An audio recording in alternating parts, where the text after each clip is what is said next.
யோவான்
7 அடையாளங்கள்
நான் ஏற்படுத்திய குறையை நீ இறுதி செய்ய போகிறாயா?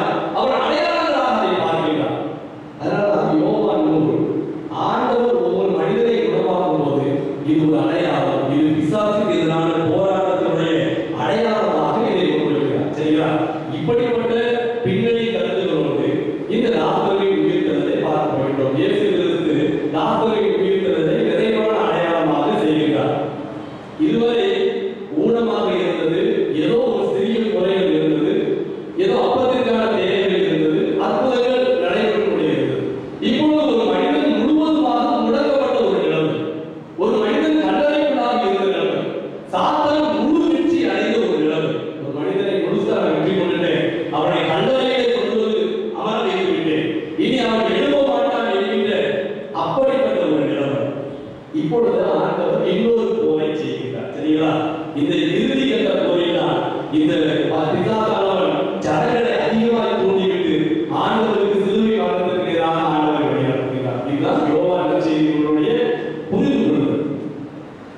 இந்த லாசருடைய உயிர்த்தெழுதல் நமக்கு சொல்லுகின்ற சில காரியங்கள் என்ன என்பதை பார்க்க போகிறோம். இதை நான் பாயிண்ட் பை பாயிண்ட் நான் சொல்வது போல நான் இந்த நிகழ்வினை ஒரு கதை வடிவத்திலே நான் சொல்ல போறேன். சரிங்களா? ஒரு கதையை போலவே நீங்க இந்த நிகழ்வினை கேட்க போறீங்க. அதனால வசனங்கள் தெரிந்த வசனங்களா எல்லாரும் தெரிந்த வசனங்களா நான் ஒரு நிகழ்வை போலவே சொல்றேன். நீங்க கேளுங்க, ஒரு கதையை போல கேட்டு அதை உங்கள் வாழ்க்கையிலே கடைபிடிக்க முயற்சி செய்யுங்க. இந்த லாசரு என்பவன் யார்? இந்த லாசரு என்பவனை குறித்து வேதம் சொல்லுகிறது, அவன் நோயுற்றவன். முதல் வசனம் சொல்லுது, அவன் வியாதியாய் இருந்தான். ஒரு பலவீனமான ஒரு மனுஷன். அடுத்து 1:11 சொல்லப்படுகிறது. 11வது அதிகாரத்தில் 11வது வசனம் சொல்லப்படுகிறது. ஆண்டவர் இயேசு சொல்கிறார், அவன் நித்திரையாக இருக்கிறான். 11:14 சொல்லப்படுகிறது, அவன் மரித்து போனான். அப்போ பலவீனமான இருந்தும் இல்லாதவனை போல இருக்கின்ற ஒரு நிலைமையில் இருக்கின்ற ஒரு மனிதன், அங்கீகாரம் இல்லாத நிலையில் இருக்கின்ற ஒரு மனிதன், ஜனங்களால் ஏற்றுக்கொள்ள முடியாத நிலையில் இருக்கின்ற ஒரு மனிதன் தான் இந்த லாசரு. அவன் இருப்பதனாலே யாருக்கும் எந்த ஒரு நன்மையும் இல்லை. அப்படிப்பட்ட ஒரு மனிதனாக இருக்கின்றார். பொதுவாக நம்ம சொல்லுவோம் இல்லையா, ஜடம் மாதிரி இருக்கிறியா சொல்லுவோம் இல்லையா, அப்படி ஒரு நிலைமை. அவனுக்கு எந்த ஒரு இது இல்லை. கொஞ்ச நாள் அவன் யாரையா இருந்தா அப்பொழுது பிரயோஜனம் இல்லை. அப்புறம் அவன் நித்திரையா இருக்கிறான் என்று ஆண்டவரால் சுட்டி காட்டப்பட்டான். யாருக்கும் பிரயோஜனம் இல்லை. இப்பொழுது அவன் மறித்து போனா, இப்பொழுது ஜனங்கள் எல்லாருமே சொல்லுவாங்க இல்லையா, இருக்கிறதுக்கு என்னது மறித்து போனா நல்லது. நான் ரத்தராயர் பகுதியில் கூமாப்பட்டிங்கிற ஒரு கிராமத்தில் நான் ரத்தராயர் குடிசையில் நோய் செய்யும்போது கூமாப்பட்டியில் ஒரு அம்மா ரொம்ப சுகவீனமா இருந்தாங்க. ஒரு நாள் ஒரு 13 நாள் அவங்களால அவருடைய உயிர் இருந்துக்கோ போய்க்கோ அப்படின்னு இருக்குது. அப்படிப்பட்ட ஒரு நிலைமை. அவங்களும் எவ்வளோ பாட்டெல்லாம் சேர்த்து பால் ஊற்றுவாங்க, எண்ணெய் ஊற்றுவாங்க, எவ்வளோ ட்ரை பண்ணி பார்த்துருப்பாங்க போல, ஒன்றும் கிடைக்கல. கடைசியில் எங்க ஒரு நாள் சாதாரணமாக ஜோமனை கூப்பிட்டாங்க. எப்படி ஜோமனை போதே சொல்லிட்டாங்க, ஐயா எடுத்து கொள்ளணும்னு ஜோம் பண்ணிக்கோங்க அப்படின்னாங்க. நான் சொன்னேன், அப்படிலாம் நான் ஜோமனை கூடாது, இருப்பது கிடைக்கும் எதிர்க்கணும் அப்படின்னு ஜோம்னாலும் ஏதோ விசுவாசம் இருக்குன்னு தெரியும், இல்லைன்னா தன்னுடைய சித்தத்துக்காக ஒப்பு கொடுக்கலாம். எடுத்துக்கோங்க இருக்கீங்க ஜோமன் அப்படின்னு ஜோமன் வருது. சரி, தன்னுடைய சித்தத்துக்கு ஒப்பு கொடுத்து ஜோமன் வருது. அந்த அம்மா அன்னைக்கு இறந்துட்டாங்க. நான் போயிருக்கேன், ஒரு 1 மணி நேரத்தில் இறந்துட்டாங்க. 3ஆவது நாள் பிரேயர் மீட்டிங்ல இருக்கிறேன். அவர் எல்லா பிரேயர் மீட்டிங்லாம் முடிஞ்சிருக்கிறோம். அவர் பேசுறாரு, என் மனைவி வந்து 13 நாளாக போய் இருந்துக்க போயிருந்தாங்க, ஐயா ஜோமன் உடனடியே போயிட்டாங்க. அவங்க சொல்லிதான் ஜோமன் இப்படிதான் நிலவரம் இருக்குது இல்லையா? நீ வந்து நிலவைகள் அப்படி இருக்குது. சரிங்களா? லாசரு வந்து அப்படி யோசிச்சிருக்கான், நினைச்சிருக்கான், இதுலேயே யாத்தியா எல்லாமே இறந்து போயிட்டா கொஞ்சம் நல்லது தானே, அது இடம் கொஞ்சம் பின்னை காலியாகும், அவளுக்கான வேலைகள் செய்ய வேண்டிய அவசியம் இருக்காது, கொஞ்சம் எளிமையான காரியமாக இருக்கும் எதிர்பார்த்துக்கலாம். அப்போ லாசரு இங்கே எப்படிப்பட்டவனா இருக்கான்? ஒரு ஜடத்தை போல இருக்கின்றான். அவனால யாருக்கும் எந்த பிரயோஜனமும் இல்லை. கடைசியில் மறைத்து போயிட்டா எதிர்க்கவே மாட்டாங்கிற முடிவுக்கே வந்துட்டாங்க. 2வது இந்த பகுதியில் பாருங்க, இங்க வந்து அவன் இறந்து போயிட்டா, இறந்து போனவனே ஒரு சாதாரண குடும்பம் பார்த்துக்கோங்க. மரியாள், மார்த்தா, லாசருவின் குடும்பம் ஒரு பெரிய குடும்பம் கிடையாது, ஒரு சாதாரண குடும்பம். அன்னைக்கு யூத கலாச்சாரம் என்ன அப்படின்னா, ஆண்கள் ஒரு குடும்பத்தில் இல்லை அப்படின்னா அந்த குடும்பத்துடைய சொத்து எல்லாம் திருச்சபைக்கு வந்துவிடும், ஆலயத்துக்கு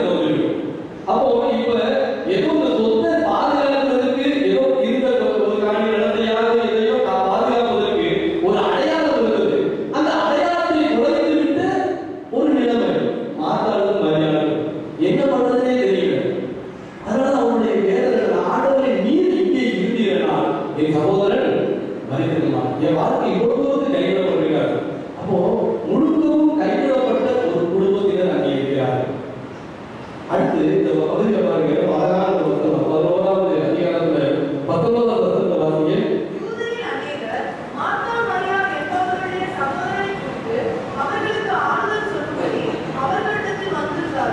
அது பாருங்க, அங்கே ஒரு குடும்பம் கஷ்டப்பட்டு இருக்கிறது, ஒரு வேதனையை நடந்து கொண்டு இருக்கிறது.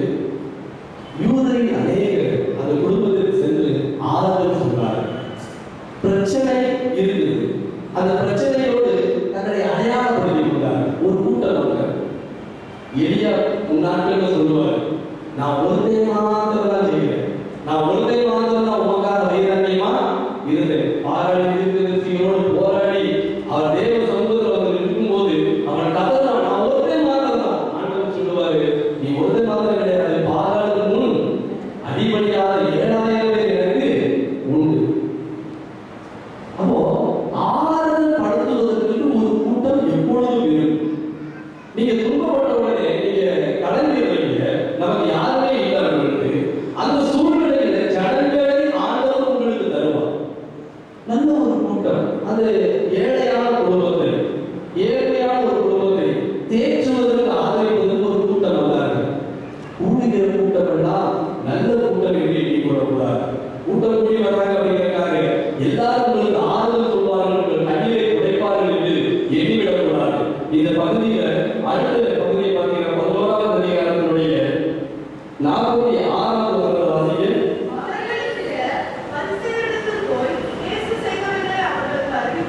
எவர்களில் சிலர் இந்த மரியாதையும் மார்த்தாளையும் ஆறுதல் படுத்தும் வண்ணமாக வந்தவர்களில் சிலர் அவர்கள் ஆறுதல் படுத்துகின்றவர்கள் போலவே இருந்தார்கள்.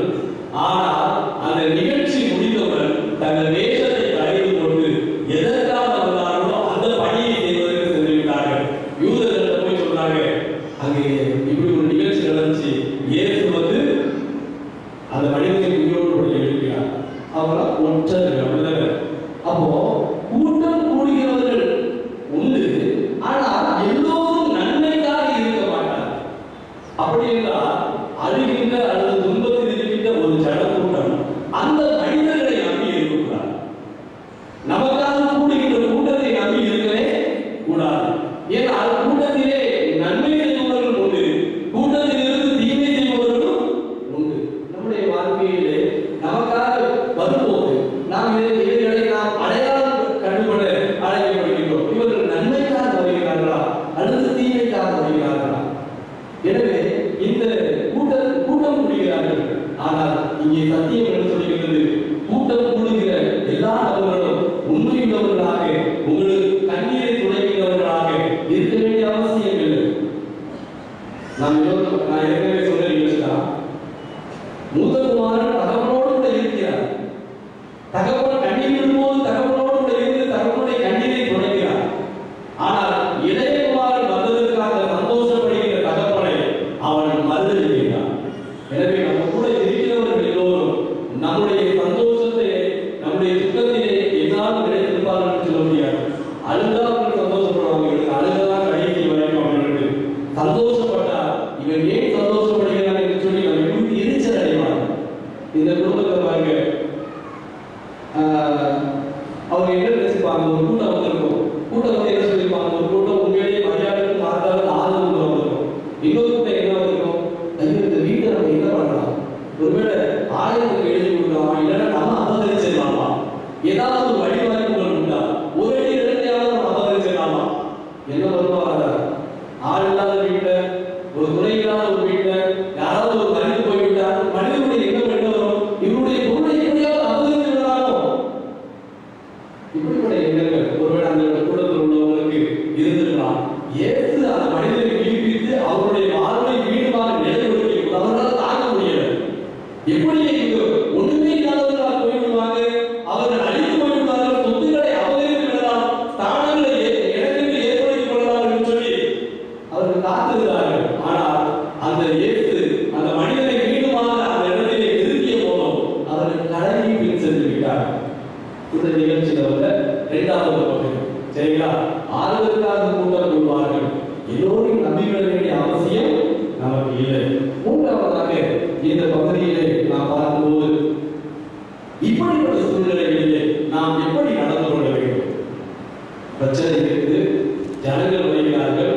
இந்த சூழ்நிலையில நாம் எப்படி நடந்து கொள்ள வேண்டும்? அங்கே மார்த்தா கேள்விப்படுகிறார், இயேசு வருகிறார், இயேசு வருகிறார். உடனடியாக புறப்பட்டு இயேசுவை சந்திக்க செல்கிறார். இயேசு வருகிறார் என்ற செய்தியை மரியாதை ரகசியமாய் சொல்லி மரியாதை அழைத்து செல்கிறார். எத்தனை பேர் இருப்பாங்க, நம்மளை சுற்றி எத்தனை பேர் இருந்தாலும் இயேசுவோடு பேசுகிற அனுபவம் துன்பத்தில் இருக்கின்றவர்களுக்கு இருக்க வேண்டும். மனிதனால் ஆதரவு உண்டாகும் என்று நாம் எண்ணக்கூடாது. நீங்கள் என்னதான் மனிதர்கள் நமக்கு கூட இருந்தாலும் தேவன் நமக்கு நியமித்திருக்கிற காரியங்கள் நடக்க வேண்டும் என்று சொல்லி தேவனோடு கூட நாம் பேச வேண்டும். தேவனோடு கூட நெருங்கி இருக்க வேண்டும். தேவனை நீர் என்ன சித்தம் வைத்திருக்கிறீர் அதை நிறைவேற்று. நீ எனக்காக வருவீர் என்று தெரியும், எனக்காக நீ இருப்பீர் என்று தெரியும், எனக்காக நீ செயல்படுவீர் என்று தெரியும். எனவே நான் உங்களிடத்தில் வருகிறேன்.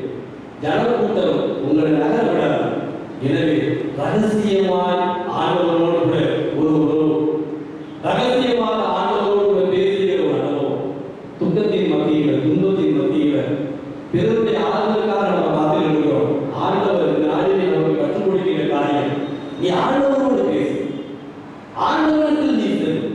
மார்த்தா வந்து மரியாதை ரகசியமாய் அழைத்து சென்றார். எவ்வளவு அழகா இல்லையா வார்த்தை? மரியாதை ரகசியமாய் அழைத்து சென்றார். அவங்க யாருக்கும் சொல்ல விரும்பல. ஆண்டவர் நான் சொல்றேன், என் கண்ணீரை நான் ஆண்டவருக்கு தெரிவிக்கிறேன், என் குறைகளை நான் ஆண்டவருக்கு தெரிவிக்கிறேன். அவருக்கு தெரியும் நான் எனக்கு என்ன செய்ய வேண்டும் என்று சொல்லி, என்னுடைய வாழ்க்கையின் மீட்பு எப்படிப்பட்டதாக இருக்க வேண்டும் என்று சொல்லி அவருக்கு தெரியும். எனவே நான் ஆண்டவரிடத்தில் சொல்வேன். 3வது இந்த பகுதி நமக்கு கற்றுத்தருகின்ற சிந்தனை என்றால், என் வாழ்க்கையின் பிரச்சனைகளுக்கு நான் ஆண்டவரிடத்தில் பதிலை தேட வேண்டும். ஆண்டவரோடு கூட நான் பேச வேண்டும். ஆண்டவரோடு கூட நான் பழக வேண்டும். இந்த காரியங்களை நாம் இந்த 3வது பகுதியின் மூலமாக தெரிந்து கொள்கிறோம். ஆண்டவரோடு அவர் பேசியிருக்கிறார். உடனடியாக ஆண்டவர் இந்த லாசருவை வைத்த இடத்துக்கு கோபம் வாருங்கள் என்று சொல்லியிருக்கிறார். அவர் போகிறார், அவர் கண்ணீர் விடுகிறார், கலங்குகிறார். அங்கே யூதர்களுக்கும் அநேகர் கண்ணீர் விட்டிருப்பார்கள், கலங்கி இருப்பார்கள். இயேசுவும் கலங்குகிறார். ஆனால் தெரிந்து கொள்ளுங்கள், கண்ணீர் விடுவது மாத்திரமே விடுதலை செயலில் முழுமையான செயல்பாடு கிடையாது. கண்ணீர் விடுவது உண்டு, தொடர்ந்து நாம் பணி செய்ய வேண்டும். ஆண்டவர் அதை கற்றுக் கொடுக்கிறார். கண்ணீர் விடுவது அவர் அப்படியே போயிடுவார், ஏதோ பரிதாபப்பட்டு போயிடல. ஆண்டவருக்கு பரிதாபப்பட்டு போகிற ஆண்டவர் கிடையாது. ஆண்டவர் நமக்காக மனதிறங்கி விட்டார், மிகப்பெரிய அற்புதத்தை நமக்காக செய்வார். இல்லையா? மனதுருகின்ற தேவன் தான். மனதுருகி அப்படியே கடந்து செல்கின்ற தேவன் கிடையாது. அவர் மனதுருகி விட்டால் நமக்கு நன்மை உண்டு. அவர் மனதுருகினால் நமக்கு நிச்சயமாகவே நன்மை உண்டு. இந்த வேதம் சொல்லுகிறது, இயேசு கண்ணீர் விட்டார், இயேசு கண்ணீர் விட்டார். எவ்வளவு கஷ்டமான சூழ்நிலையில் கண்ணீரை விடக்கூடாது. நானும் கண்ணு மாதிரி சொல்லுவேன், கண்ணீரை விடக்கூடாது. ஆம்பளை இதுல இது ஆம்பளை கண்ணீர் விடக்கூடாது. உங்களை மாதிரி ஏன் அழுகிட்டு கண்ணீர்ங்கிறது வந்து ஒரு உணர்வின் அடையாளமாக தவிர ஒரு உள்ளத்தில் இருக்கிற ஒரு பாரத்துடைய அடையாளமாக வரும், சந்தோஷத்துடைய அடையாளமாக வரும். ஆனால் பிரிஸ்டீஜ் கண்ணீர் விட வைக்க. ஆனால் ஏசு கிறிஸ்து பாருங்க எவ்வளோ அழகாக நம்மளை பார்க்கும்போது நமக்காக கண்ணீர் விடுகிறது. நம்முடைய நிலைமைகள், கட்டப்பட்ட நிலைமைகள், அழுது புலம்புகின்ற நிலைமைகள், வாழ்க்கையில எனக்கு விடிவே இல்லை என்று சொல்லி அழுது கொண்டிருக்கின்ற, என் வாழ்க்கைக்கு முடிவு, என்னுடைய வாழ்க்கைக்கு நன்மை இல்லை என்று சொல்லி அழுது புலம்புகின்ற ஒரு சகோதரிகள், தன் வாழ்க்கையை இழந்து கல்லறையிலே நிற்கின்ற ஒரு மனிதர், இவர்களுக்காக ஆண்டவர் கண்ணீர் விட்டார். மனம் துன்புகின்ற தேவன் நமக்கு உண்டு. நமக்காக பரிதவிக்கின்ற தேவன் உண்டு. சும்மா பரிதவிச்சு போய மாட்டார். அவர் பரிதவித்து விட்டால் உங்களுக்கும் எனக்கும் நன்மை உண்டாகும். அவருடைய பரிதவிப்பு நமக்கு நன்மையை கொடுக்கிறது. இந்த பகுதியுடைய அடுத்த பகுதி பார்த்தீங்கன்னா, ஆண்டவர் போகிறாரு, கல்லறையின் கண்ணை புரட்டி போடுங்கள் சொல்லியிருந்தார். அவர் உயிர்த்தது போது கல்லறையின் கண்கள் புரட்டப்பட்டிருந்தது. இப்ப ஆண்டவர் மனிதர்களுக்கு கட்டளையிடுகிறார், இந்த கண்ணை புரட்டி போடு.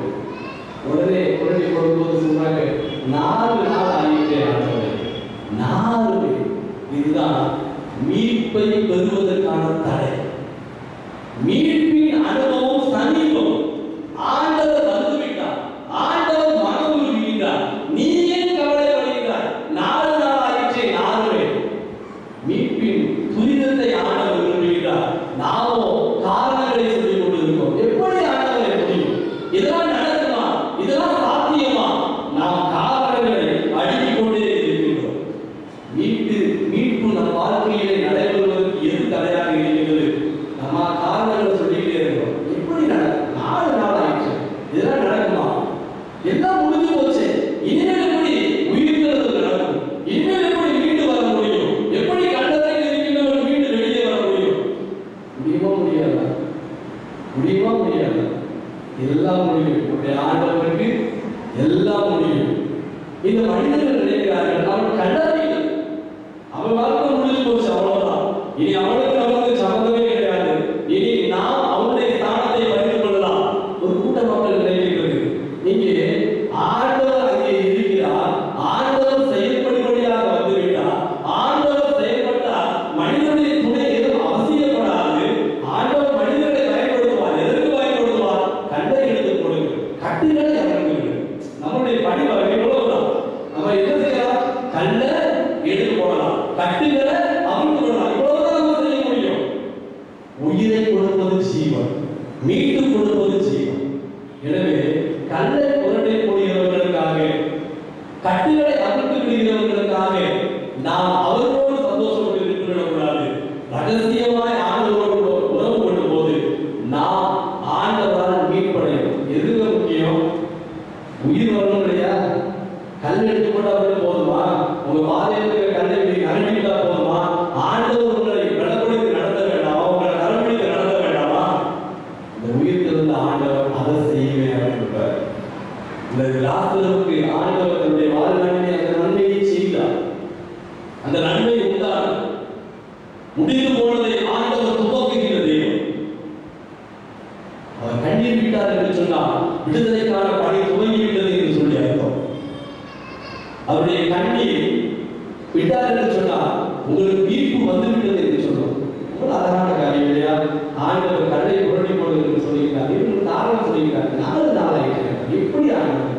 நம்பிக்கை இல்லை, நம்பிக்கை இல்லை.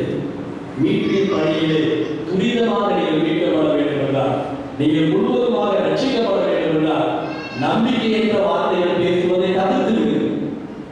நம்பிக்கை என்ற வார்த்தைகள் பேசுவதை தவிர்த்து விடுங்கள். கல்லை புரட்டி போடுவது என்று சொல்லியிருக்கார். கச்சாடிகளிலே நீரூற்றுகள் என்று சொன்னால் முதலாவது அற்புதத்திலே கச்சாடிகளிலே நீரூற்றுகள். இந்த அற்புதத்திலே ஆண்டவர் சொல்லியிருக்கார், கல்லை புரட்டி போடுங்கள். கச்சாடி நீரானது ஒரு தண்ணீர் ரசமாக எப்படி மாறியது? ஒரு சடலம் உயிரோடு கூட எழுதியது. அல்லேலூயா. தண்ணீர் சுவையே இல்லாதது சுவையுள்ளதாய் மாறியது. உயிரே இல்லாத ஒரு ஜடம் அங்கே உயிருள்ளதாய் மாறியது. எப்பொழுது? ஆண்டவர் சொல்வதை நான் கேட்டு கீழ்ப்படிப்போம். கல்லை புரட்டி போடுங்கள் என்று சொன்னார். புரட்டி போட்டார்கள். ஆண்டவர் சொன்னார், அப்பொழுது நீ விசுவாசித்தால் தேவ மகிமையை. நம் வாழ்க்கையில இப்படி ஆண்டவர் நமக்கு ஜீவன் கொடுக்க வேண்டும் என்றால், நம்முடைய இருதயத்தின் கூக்குரலை ஆண்டவர் கேட்டு நமக்கு நன்மையான பதிலை தர வேண்டும் என்றால், நீ விசுவாசித்தால் தேவ மகிமையை காணலாம். இதுதான் நாளிலே ஆண்டவர் இந்த பகுதியின் மூலமாக நமக்கு கற்றுத்தருகின்ற ஒரு செய்தி. விசுவாசம் உள்ளவர்களுக்கு எல்லாம் நீ விசுவாசித்தால் தேவ மகிமையை நீ நிச்சயமாக காணலாம். அந்த விசுவாசத்துக்கு தடைதான் அவநம்பிக்கை, தேவையில்லாத வார்த்தைகள். 4 நாளாயிற்று, 4 பேர் அப்படி கதை சொல்லிக்கிட்டே இருக்கிறது. ஆண்டவர் பாருங்க, அவருடைய விசுவாசத்தை பலப்படுத்தி ஆண்டவர் சொல்றாரு, லாசருவே வெளியே வா. அவன் உயிரடைந்தான். முழுமையான விடுதலை இல்லை. கட்டுகள் சுற்றப்பட்டிருக்கிறது, ஜீவன் இருக்குது. நிறைய பேர் ஆண்டவரால் ரட்சிக்கப்பட்டிருக்கீங்க, ஆண்டவரால் நன்மை பெற்றிருக்கீங்க, முழுமையா இல்லை. 13வது அதிகாரத்தில் ஆண்டவர் சொல்றாரு, நீங்க முழுமையா இல்லை, சுத்தமா இருக்கீங்க. ஆனா எல்லாரும் முழுமையா சுத்தமா. அதுபோல கட்டுகள் இருக்கிறது, இன்னும் பிரச்சனை இருந்துட்டே இருக்குது, எழுதி நடக்க முடியாத காரியங்கள் இருக்கிறது, உயிர் இருக்கிறது. அவன் ஓய்வு நடக்கிற இந்த மாதிரி நடக்கும். ஆண்டவர் சொல்றாரு, அவனுடைய கட்டுகள் எல்லாம் அவனுக்கு படம். உடனே ஓடி போய் சில கட்டுகளை அதான் அடையக்கூடிய ஆண்டவர் சொன்னா அதை செய்யணும். கல்லை கொண்டை போடணும்னா கல்லை கொண்டை போடணும். கட்டுகளை அவனுக்கு சொல்ல கட்டுகளை அவனுக்கு வரும். ஏனென்றால் நாம் ஆண்டவர் சொல்லுக்கு கீழ்ப்படியும் போது ஆண்டவர் நாம் இழந்து போனதை மீட்டு தருவார். அல்லேலூயா. ஆண்டவர் சொல்லுக்கு கீழ்ப்படிங்க. எதை இழப்பாக கருதுகிறீர்களோ எல்லாம் உங்களுக்கு மீட்டு தரப்படும். ஆண்டவர் செய்வார். ஆண்டவர் அந்த நன்மைகளை செய்வார். எனவே ஆண்டவர் தருகிற அந்த நன்மைக்காக நாம் காத்திருக்க வேண்டும். இதுதான் இந்த நிகழ்ச்சி. இந்த நிகழ்ச்சியோடு இந்த நிகழ்ச்சி நமக்கு சொல்லுகின்ற செய்தி என்ன?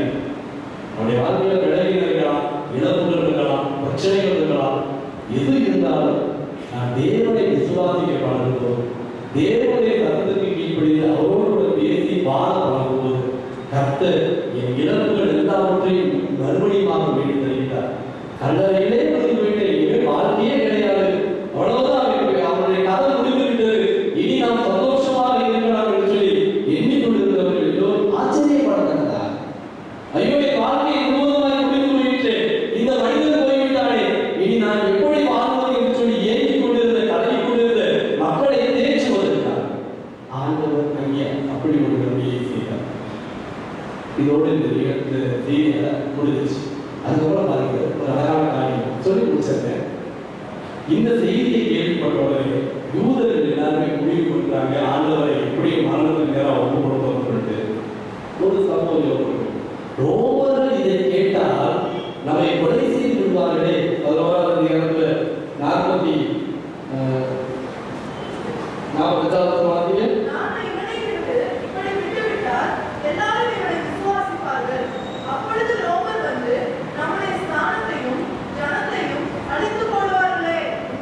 அங்க ஒரு பிரச்சனை பாருங்க. ஒரு மனிதன் உயிரோடு எழுப்பப்பட்டிருக்கிறான், எழுப்புதலின் பணி நடந்திருக்கிறது. அங்கே ஒரு கூட்ட மக்கள் யோசிக்கிறார்கள், இந்த மனிதன் எழுப்புதல் பணியை செய்கிறார், இவனை அப்படியே விட்டுவிட்டால் ஜனங்கள் எல்லோரும் அவன் பின் செல்வார்களே, அவன் பின் ஜனங்கள் சென்றுவிட்டால் ரோமர்களுக்கு நாம் பதில் சொல்ல வேண்டும். ஏனென்றால் ரோமர்கள் எங்களுக்கு உலகத்தின் படி அதிகாரங்களை கொடுத்திருக்கிறார்கள். என்ன அதிகாரம் கொடுத்திருக்கிறார்கள்? எங்களுக்கு ஆசாரியராக, எங்களுக்கு பதவி ஆளுநராக கொடுத்திருக்கிறார்கள், எங்களுக்கு சில ஸ்தானங்களை கொடுத்திருக்கிறார்கள்.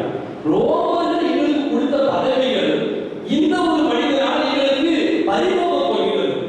என் பதவியை நான் காப்பாற்றிக் கொள்ள வேண்டும், என் பதவியை நான் காப்பாற்றிக் கொள்ள வேண்டும் என்றால் நான் இந்த மனிதனை அழிக்க வேண்டும். இவருடைய திட்டம், என் பதவி பறிபோகக்கூடாது. பதவி பறிபோகுவதற்காக ஏதாவது ஒரு மனிதனை நான் சிலுவையில் அறைய கொடுத்தால் நல்லது என்று சொல்லி பிரதான ஆசாரியர் ஒருவர் கூறுகிறார். இயேசு கிறிஸ்துவ சிலுவையில அறைய கொடுக்கணும் அவர்களுக்கு. இந்த மனிதர்கள் எப்படிப்பட்டவர்கள்? எழுப்புதலின் பணிக்கு தடையாகிறார்கள். இயேசு கிறிஸ்து, அவர்களுக்கு இயேசு கிறிஸ்து மட்டும் காரணம் கிடையாது. இயேசு கிறிஸ்து அழித்து முடித்தால் மட்டும் போதும் நினைக்க மாட்டாங்க. இயேசு கிறிஸ்து பணி செய்தால் இயேசு கிறிஸ்து அழிக்கிறாங்க. 12ஆம் அதிகாரத்துல 10ஆம் வசனத்தை வாசிங்க.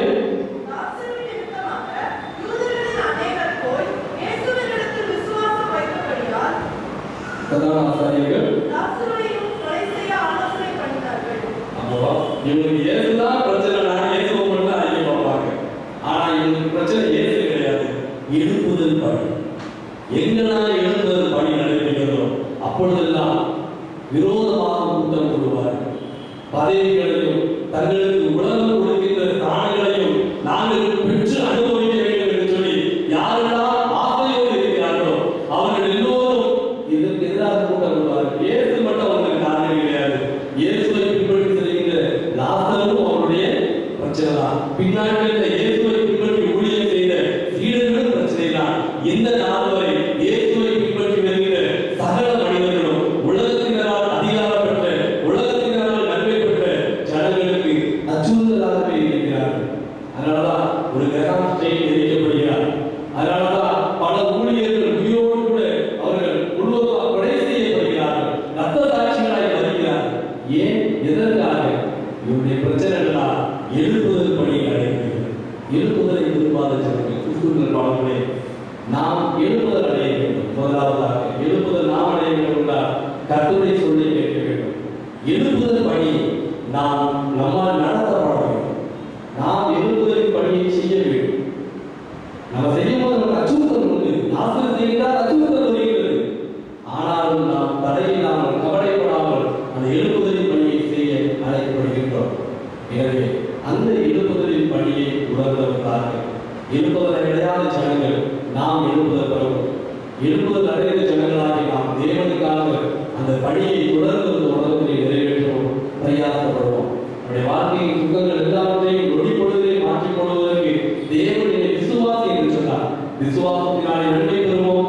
தேவ சமூகத்திலே காத்திருந்து கடலடைந்து எழுப்புதல் பணியை உலகத்திலே இன்னும் அதிகமாக நிறைவேற்றுவோம். கர்த்தர் நம் ஒவ்வொருவரையும் நம்முடைய கருவியாக எடுத்து பயன்படுத்துவார். நம்முடைய பணியை செய்கின்ற நம் ஒவ்வொருவருக்கும் அவர் நம்முடைய அன்பின் பிரயாசத்தை அறிந்து அதற்கான பலன்களை நிறைவாக தந்தருவார். கர்த்தராவே உங்கள் வாழ்வில் இருக்கிற சகல குறைகளை நீக்கி ஒரு விசுவாசத்தை பலப்படுத்தி உங்களை ரட்சித்து வழி நடத்துவாராக. ஆமென். நாங்கள் அவர்களுக்கு கீர்த்தனையிலே 83வது பாடலை பாடுவோம். கீர்த்தனையிலே 83வது பாடலை